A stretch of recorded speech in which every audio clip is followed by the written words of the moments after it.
Hello, in front of me I've got Genesis Thor 404 TKL. In this video I'll show you how to replace switches.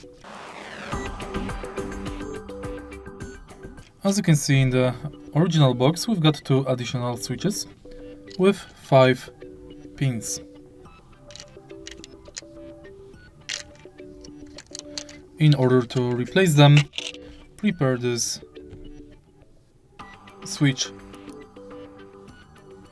replace tool and now push it inside the keyboard and then pull the key out.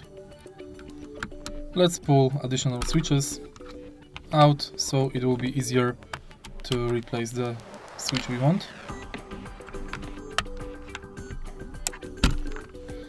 And now use this part to replace the switch. Push it from sides right here. It has to go under the switch. Push it in and out.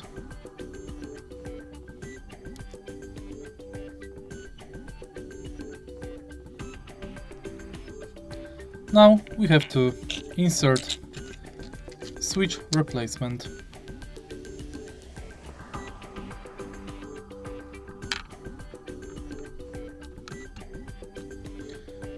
And it's done. If you find this video helpful, please leave like, comment and subscribe.